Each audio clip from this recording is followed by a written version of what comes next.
तो दोस्तों अब बात करते हैं मेंडल के वंशागति के नियम, मेंडल्स लॉ ऑफ इनहेरिटेंस वंशागति, लक्षणों का एक पीढ़ी से दूसरी पीढ़ी में जाना वंशागति कहलाता है।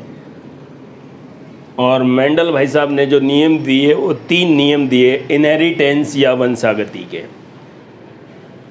पहले तो 3 नियम कौन कौन से हैं? पहला है लॉ ऑफ डोमिनेंस, प्रभाविता का नियम। दूसरा है लॉ ऑफ सेग्रीगेशन, विसंयोजन का नियम या पृथक्करण का नियम, या इसको युग्मकों की शुद्धता का नियम भी कहते हैं। तीसरा नियम जो दोस्तों वो है स्वतंत्र अपव्ययन का नियम, लॉ ऑफ इंडिपेंडेंट असॉर्टमेंट। तो कितने नियम हो गए? 3। तीनों का नाम आपको पता होना चाहिए, law of dominance, law of segregation और लॉ ऑफ इंडिपेंडेंट असॉर्टमेंट। इन तीनों में एक बात यह है कि अपन पढ़ चुके हैं मोनो हाइब्रिड क्रॉस, एकल संकर संकरण। पहला और दूसरा दोनों नियम किस संकरण पर आधारित है? मोनो हाइब्रिड क्रॉस पर आधारित है, एकल संकर संकरण पर आधारित है, मोनो हाइब्रिड या एकल संकर संकरण पर। प्रभाविता का नियम किस संकरण पर आधारित है? एकल संकर संकरण पर। विसंयोजन का नियम किस पर आधारित है? एकल संकर संकरण पर, मोनो हाइब्रिड क्रॉस पर। मतलब पहले 2 मोनो हाइब्रिड क्रॉस पर और लास्ट वाला जो थर्ड वाला है वो डाई हाइब्रिड क्रॉस पर है, द्विसंकर संकरण पर।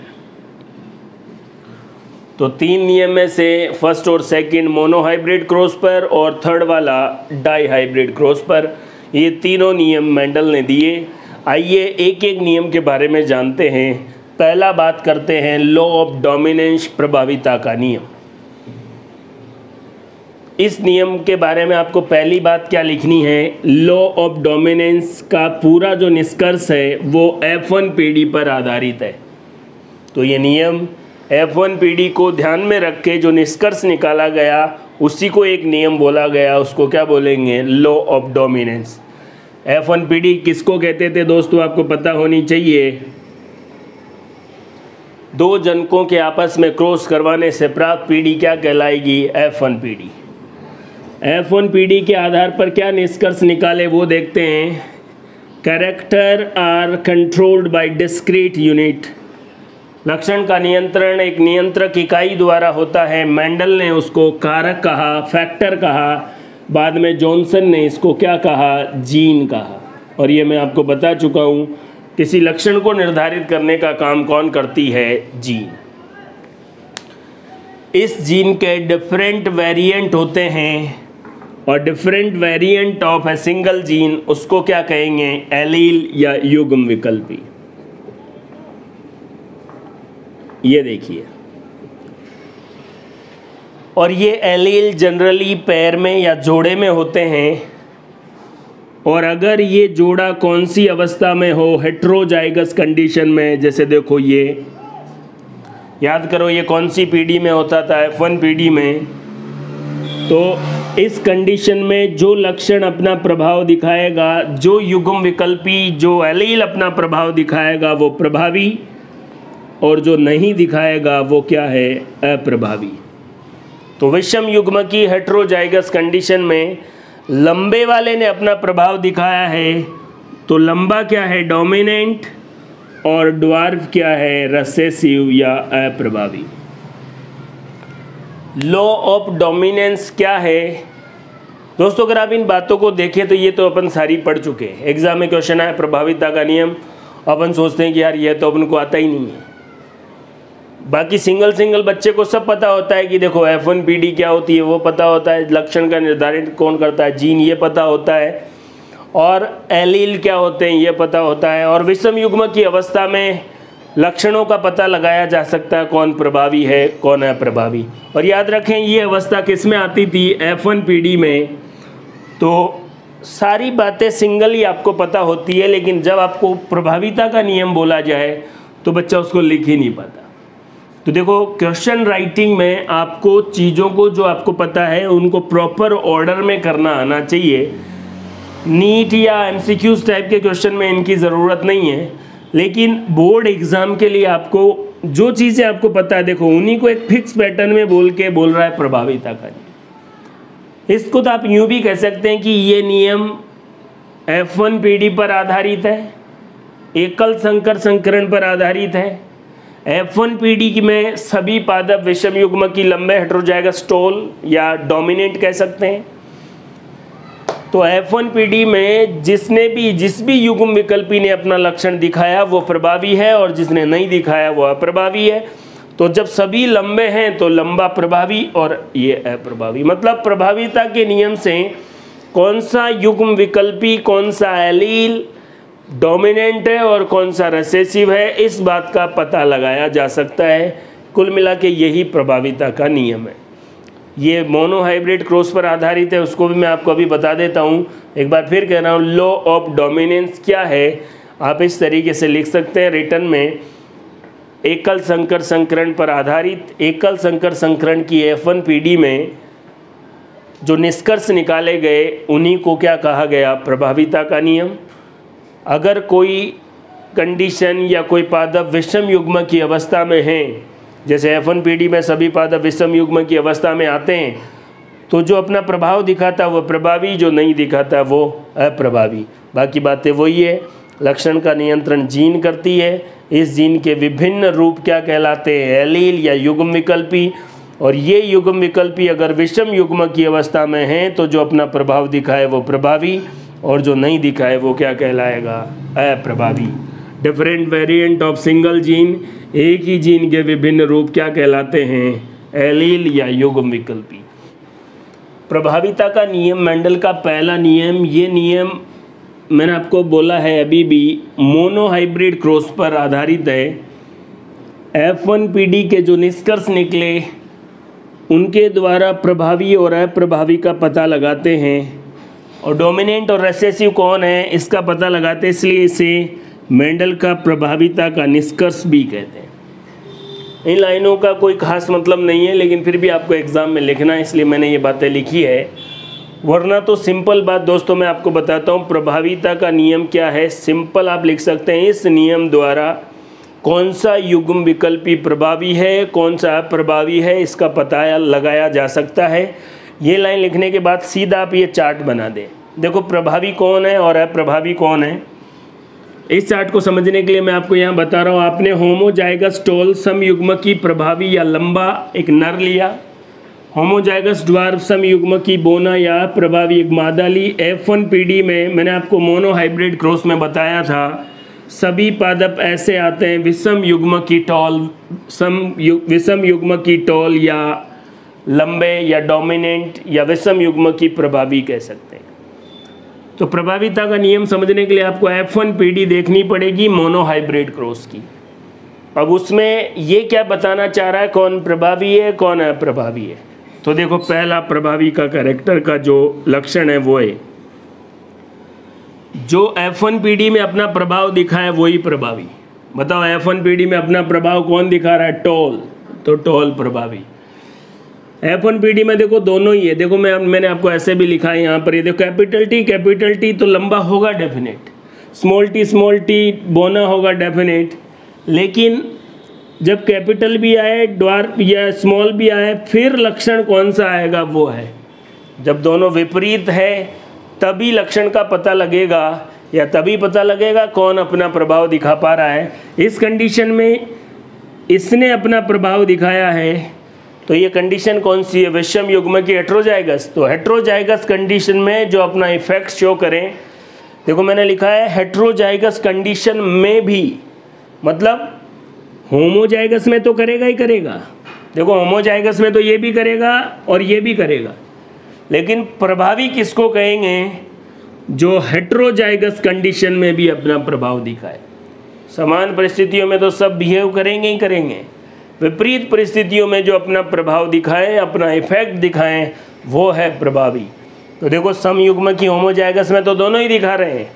कौन है प्रभावी, कौन है डोमिनेंट, क्या है मृत्यु, कौन है डोमिनेंट। जो विषम युग्म की अवस्था में भी अपना प्रभाव दिखाए वो है डोमिनेंट। क्या है डोमिनेंट, जो हेट्रोजाइगस कंडीशन में भी अपना इफेक्ट शो करे वो है डोमिनेंट। ओनली होमोजाइगस कंडीशन में तो फिर वो क्या होगा, रिसेसिव। बात समझ में आ गई दोस्तों। होमोजाइगस में तो दोनों ही करते हैं, हेट्रोजाइगस में जो करें वो है प्रभावी। प्रभावी को कैपिटल लेटर से और अप्रभावी को स्मॉल लेटर से डिनोट किया जाता है। यह है मेंडल का प्रभाविता का नियम जो मोनोहाइब्रिड क्रॉस पर आधारित है। इस पूरे नियम की मेन बात दोस्तों यही है कि प्रभावी लक्षण समयुग्म की होमोजाइगस कंडीशन में तो अपना इफेक्ट शो करेगा ही करेगा, लेकिन विषम युग्म की हेट्रोजाइगस कंडीशन में भी अपना इफेक्ट शो करता है। अगर कोई एलील होमोजाइगस कंडीशन में ही अपना इफेक्ट शो करें, ओनली होमोजाइगस में, तो वो रिसेसिव है, और हेट्रोजाइगस में जो करे वो क्या है, डोमिनेंट है। दोस्तों क्या है डोमिनेंट एलील, क्या है प्रभावी लक्षण जो विषम युग्म की हेट्रोजाइगस कंडीशन में भी अपना इफेक्ट शो करें, वो है प्रभावी। लॉ ऑफ डोमिनेंस के कुछ एक्सेप्शन भी है, कुछ अपवाद भी है जो प्रभाविता के नियम का पालन नहीं करते, और ये दो नाम हैं अपूर्ण प्रभाविता और सह प्रभाविता, इनकम्प्लीट डोमिनेंस एंड को डोमिनेंस।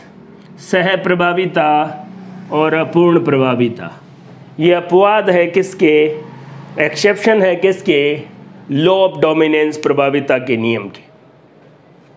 दोस्तों इनमें से अपन पहले बात करते हैं अपूर्ण प्रभाविता या इनकम्प्लीट डोमिनेंस के बारे में।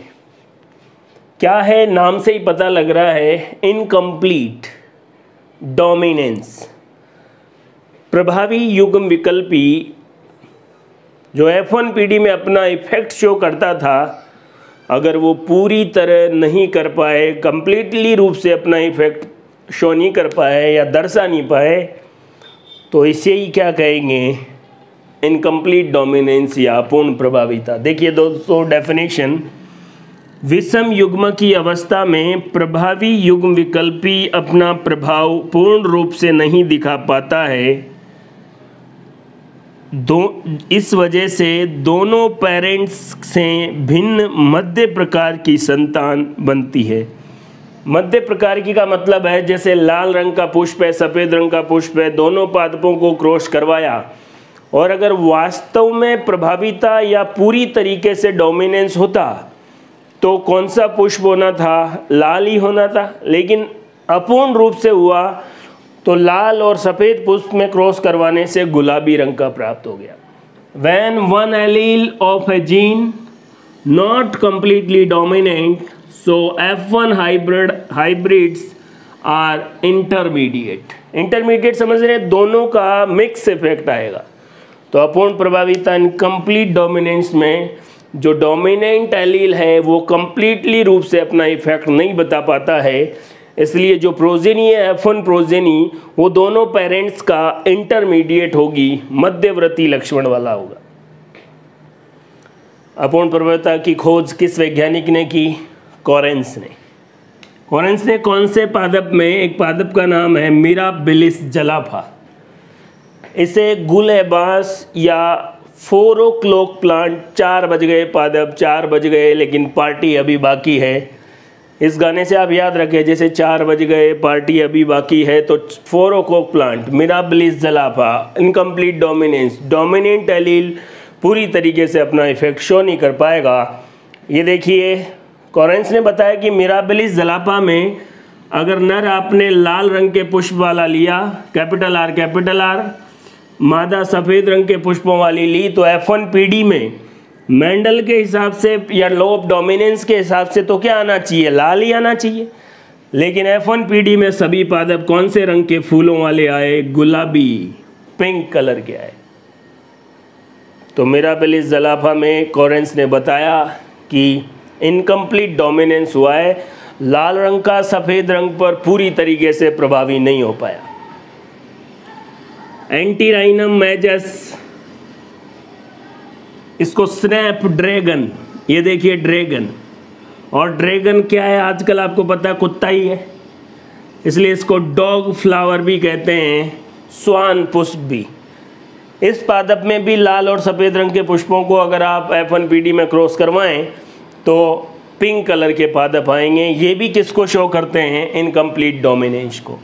तो इनकम्प्लीट डोमिनेंस का पहला एग्जाम्पल मिराबिलिस जलापा और दूसरा एंटीराइनम, स्नैपड्रैगन या डॉग फ्लावर। तीसरा है मुर्गे, और मुर्गे की भी कौन सी प्रजाति? एंडेलुसियन मुर्गे।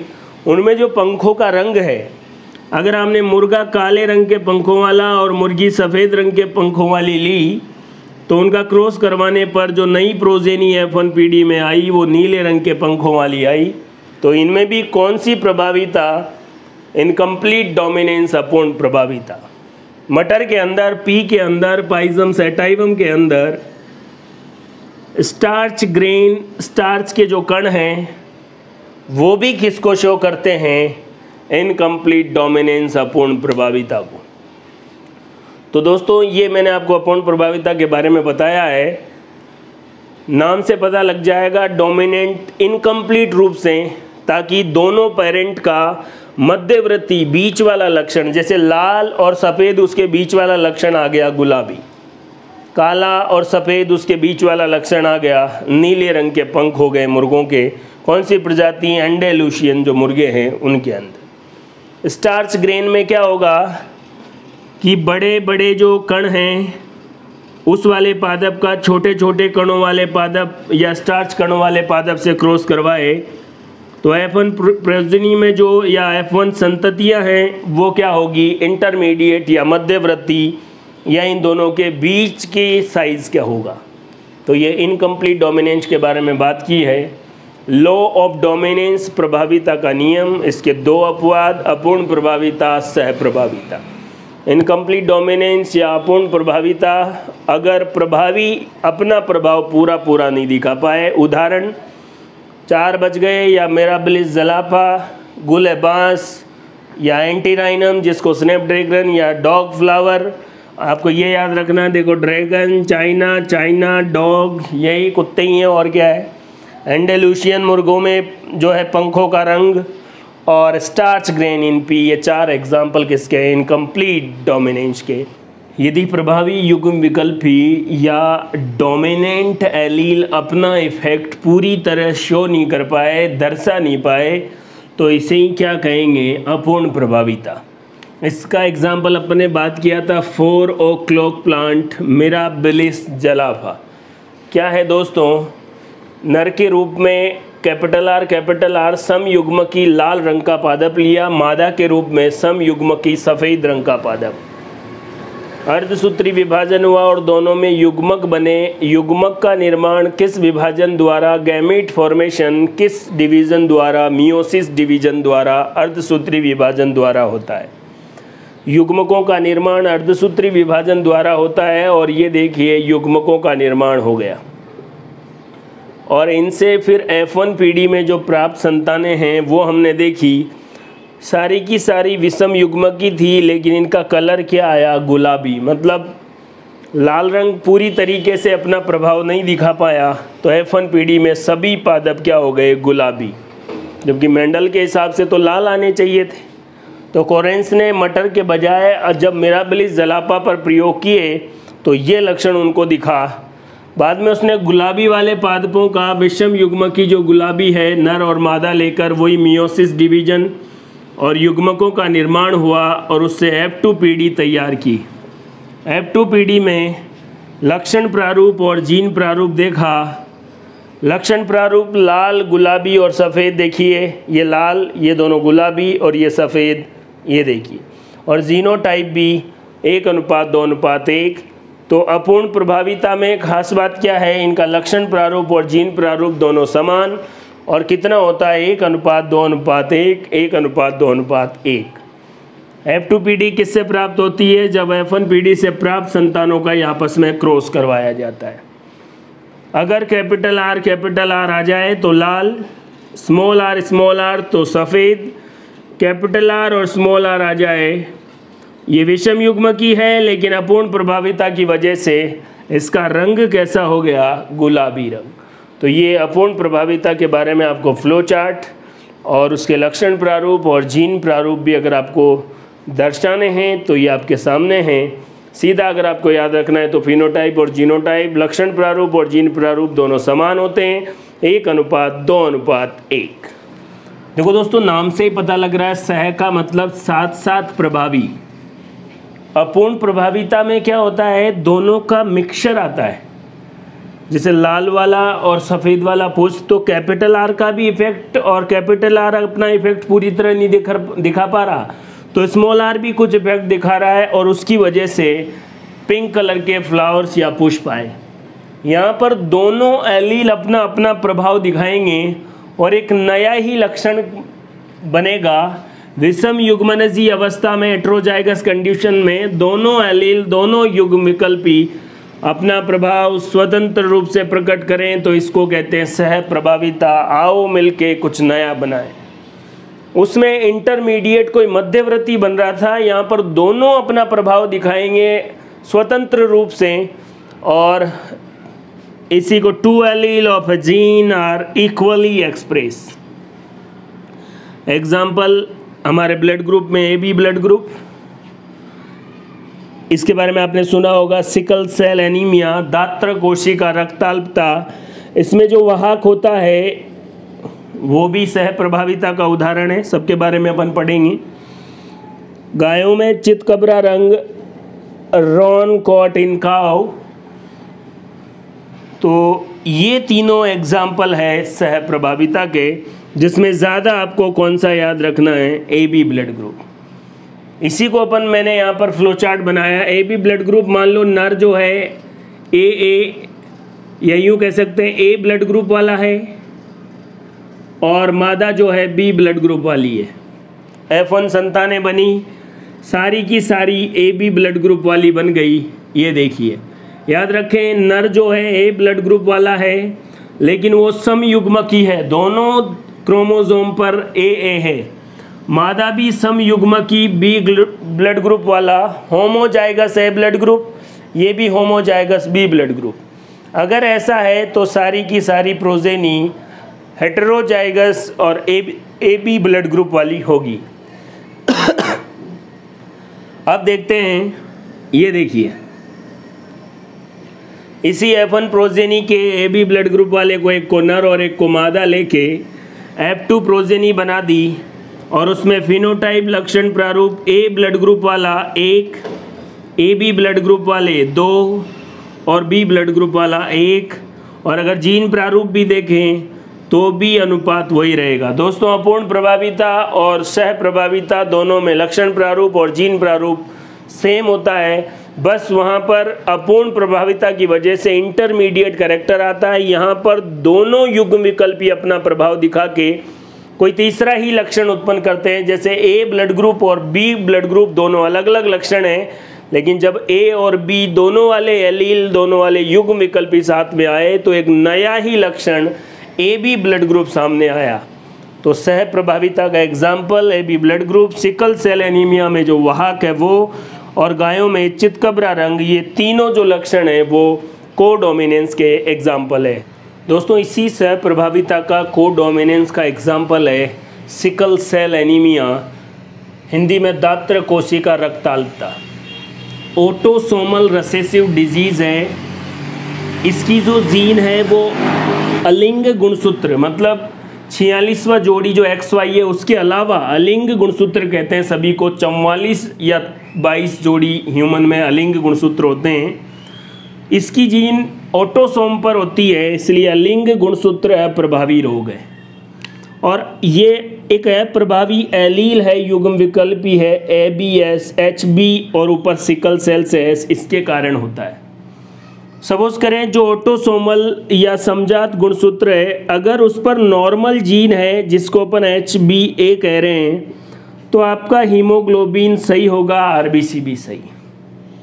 लेकिन इसी लोकस पर दोनों जगह HbS एलील आ गया तो इस व्यक्ति को रोग हो जाएगा सिकल सेल एनीमिया। ऐसे व्यक्ति में क्या होता है, हीमोग्लोबिन जो है उसकी बीटा चेन के छठे कोडोन पर 3 नाइट्रोजन क्षारक मिलके कोडोन बनाते हैं और वो कोडोन एक अमीनो एसिड बनाता है। तो छठे कोडोन में GAG होते हैं जो ग्लूटामिक एसिड बनाते हैं, और ऐसा कब होता है जब नॉर्मल जीन होती है या नॉर्मल एलील होता है। अगर इस A की जगह U आ जाए, GAG की जगह GUG हो जाए, तो ग्लूटामिक एसिड की जगह ये वैलीन बनाने लगेगा, और इस वैलीन की वजह से RBC का आकार हंसियाकार हो जाएगा, और ये RBC ऑक्सीजन का वहन नहीं कर पाएगी। आपको पता है RBC में हीमोग्लोबिन ऑक्सीजन का वाहक है, और ऑक्सीजन का वाहक या वहन नहीं कर पाएगी तो फिर एनीमिया हो जाएगा। इसलिए इसको सिकल मतलब हंसियाकार sickle cell anaemia. Glutamic acid की जगह वैलीन बनता है। एक नाइट्रोजन क्षारक में परिवर्तन की वजह से रोग हुआ है, इसलिए पॉइंट म्यूटेशन या बिंदु उत्परिवर्तन का एग्जाम्पल भी आप किसको कह सकते हैं, सिकल सेल एनीमिया को। और दोस्तों इसको एक खास बात ये भी है, अगर एक क्रोमोसोम पर सिंपल एलील और दूसरे वाले पर HBS आ गया तब ये रोग नहीं होगा, वाहक होगा, कैरियर होगा। लेकिन देखो ये ऐसा होगा सिंपल, ऐसा होगा RBC हंसियाकार, ऐसा होगा उसमें सिकल शेप तो नहीं होगी, लेकिन RBC का आकार नॉर्मल RBC से थोड़ा अलग होगा। मतलब वाहक की RBC ना नॉर्मल जैसी है ना रोग वाली जैसी है, थोड़ा अनियमित हो जाएगा। और ये जो वाहक है, ऐसा एक और वाहक सामने वाला पार्टनर मिल गया तो फिर रोगी संतानें पैदा हो सकती है। और इस वाहक में दोनों अपना अपना प्रभाव साथ साथ दिखा रहे हैं, इसलिए ये कोडोमिनेंस का भी एग्जाम्पल है, सिकल सेल एनीमिया।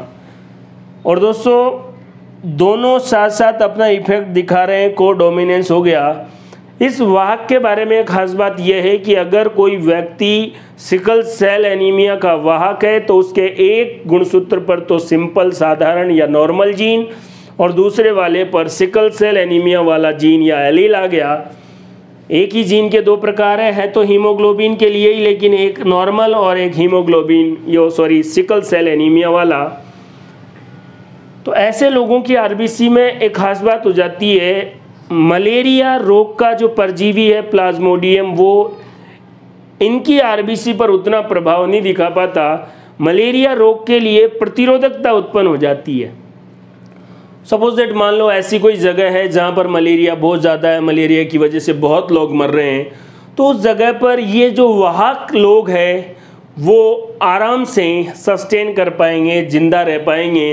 इन लोगों की जनसंख्या वहाँ पर ज़्यादा होगी, क्योंकि वाहक की वजह से या एक लोकस पर HBS आने की वजह से RBC का आकार ऐसा हो गया कि मलेरिया का परजीवी उसको प्रभावित नहीं कर पाता। इसलिए यहाँ से दोस्तों आपको क्या क्या क्वेश्चन ध्यान रखना है, ऑटोसोमल रिसेसिव डिजीज़, वाहक, ग्लूटामिक की जगह valine, point mutation, beta chain के छठो कोडोन, RBC हंसियाकार, और वाहक के अंदर प्लाज्मोडियम का प्रभाव नहीं होता। तो ऐसी जगह जहाँ पर मलेरिया ज़्यादा हो वहाँ पर सिकल सेल एनीमिया के जो वाहक है उनकी जनसंख्या ज़्यादा होगी।